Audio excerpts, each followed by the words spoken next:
Bonjour, mon auteur préféré. Il faut absolument que je te raconte ce qui s'est passé ici tout à l'heure. Ève-Marie se lavait les mains. Tu sais, comme ça arrive souvent ici, j'imagine que chez toi aussi, tu te laves les mains souvent ces temps-ci. Hein?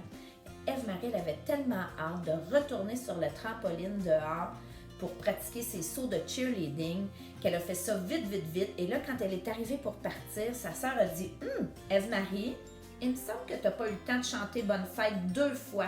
Est-ce que tu as bien lavé tes mains? Vérifie. Est-ce que tu as bien lavé la paume de tes mains? Est-ce que tu as lavé le dessus de tes mains? Regarde tes ongles. As-tu frotté comme ça comme il faut?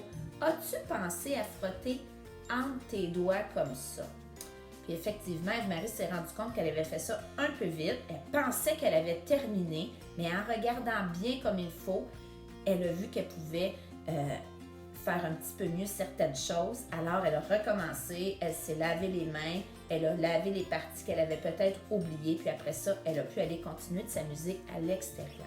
Eh bien, cette histoire-là m'a fait penser à mon travail d'auteur. Aujourd'hui, j'ai terminé mon texte sur le trapèze volant. Et là, j'ai vraiment hâte de commencer mon nouveau texte sur une autre de mes passions, les desserts. Mais l'histoire d'Ève-Marie m'a fait penser que les auteurs aussi prennent le temps de vérifier qu'ils ont bien fait les choses qu'ils doivent faire comme auteurs pour que leur texte soit prêt pour leur lecteur avant de passer à un autre texte. Les auteurs révisent leurs textes. Une façon de réviser les textes, c'est de réviser les idées. On l'a déjà fait cette semaine avec une autre vidéo, tu te souviens? On a révisé les idées, comment on ajoute des détails à partir des tableaux d'ancrage ou des livres d'information qu'on connaît. On a appris aussi qu'on pouvait ajouter différents genres de textes pour les différents chapitres de nos livres. Aujourd'hui, on va réviser pour s'assurer que notre lecteur comprend bien l'information qu'on veut lui enseigner. Et on va réviser en portant attention à 2 choses. Première chose, les auteurs relisent pour s'assurer que les phrases sonnent bien. Tous les mots sont là dans la phrase et tous les mots sont en ordre. Deuxième chose, les auteurs relisent pour s'assurer qu'ils ont bien utilisé la ponctuation qui va vraiment dire à leur lecteur comment leur texte doit être lu. Alors, regarde bien comment moi je vais relire un chapitre de mon texte pour m'assurer que les phrases sonnent bien et que j'ai bien utilisé la ponctuation pour que mon lecteur sache exactement comment je veux que mon texte soit lu. Alors, comment se calmer avant de s'élancer? Étape 1, fermer les yeux. Ça va. Étape 2, prendre une grande inspiration, ça veut dire qu'on laisse entrer beaucoup d'air dans ses narines, on remplit nos poumons d'air le plus possible.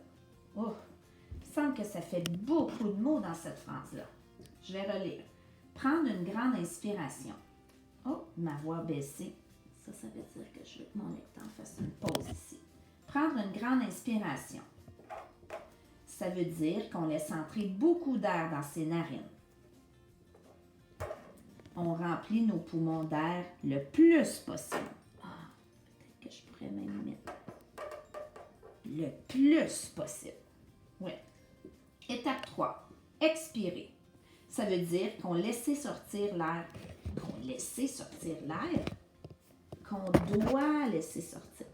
Ça veut dire qu'on doit laisser sortir l'air de ses poumons. Ah, une chance que j'ai relu, il manque un mot. Il faut expirer lentement. Étape 4.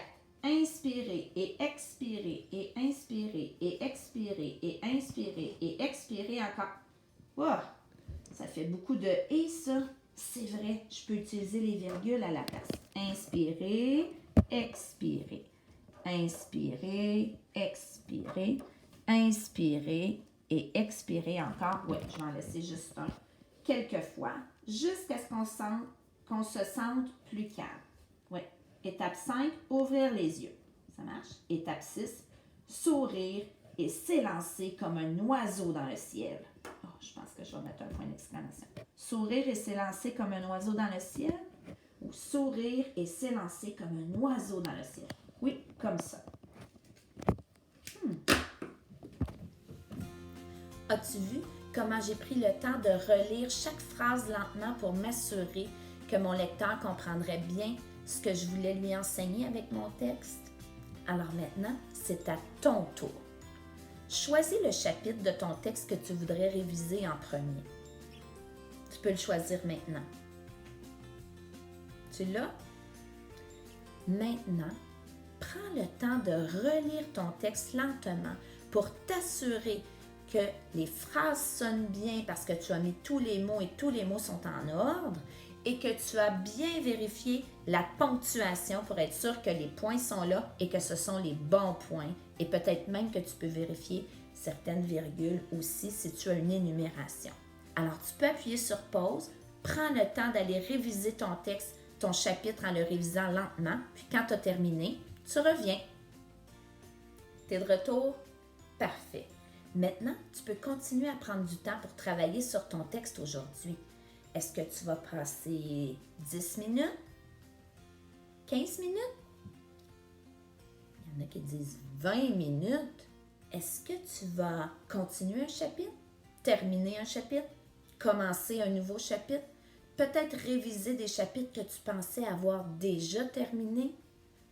Une chose est certaine, on est presque rendu à la journée de la célébration. Alors cette semaine, tu vas vouloir passer du temps pour réviser tes chapitres et t'assurer que tes phrases sonnent bien, puis que tu as bien placé la ponctuation pour aider ton lecteur à savoir comment tu veux que ton texte soit lu. Alors, au boulot, à bientôt!